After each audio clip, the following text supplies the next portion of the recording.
So I got a revelation for you. Have you ever had a dog that you let outside and it went outside, it was running around, and then it tried to come back into the house? You open the door and you find your dog completely filthy, completely dirty, and you're like, no, you are not coming into this house this way. So why is that? It's because if you let the dog in the way that it is, it's going to get everything else dirty. So before you can let the dog back into your house, you first have to clean it up, make sure that it's clean before it can get back in. It's the same way with us before we enter into heaven. We cannot enter into heaven the way that we are. We need to first be cleansed. Cleansed from our sin, cleansed from our iniquity, cleansed from all the things in our heart that are not of God.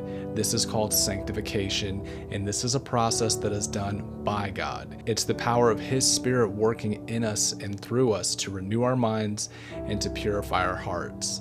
This is why nobody can boast when they change. So if you're no longer living a sinful lifestyle, you're no longer doing certain sins that you used to do, it's because God is working through you and changing you from the inside out. He is bringing you back to Himself through the power of His Spirit. So to the Christian that's condemning themselves for repeating sins or is struggling with something, remember that it is Jesus that is working in you. It is Him that is sanctifying you, and it's His work, and it's His process, and it's His timing. So I'm going to read a couple scriptures to you to remind you of this. So Philippians 2:13 says this, "For it is God which worketh in you, both to will and to do of His good pleasure."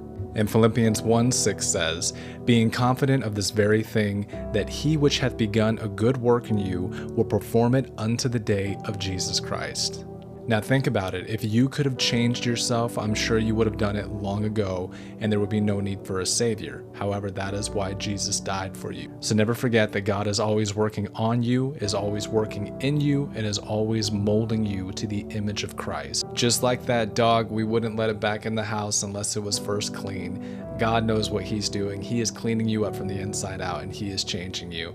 So just keep going, keep pressing forward, and keep pressing into God, and He will change you through the power of His Spirit.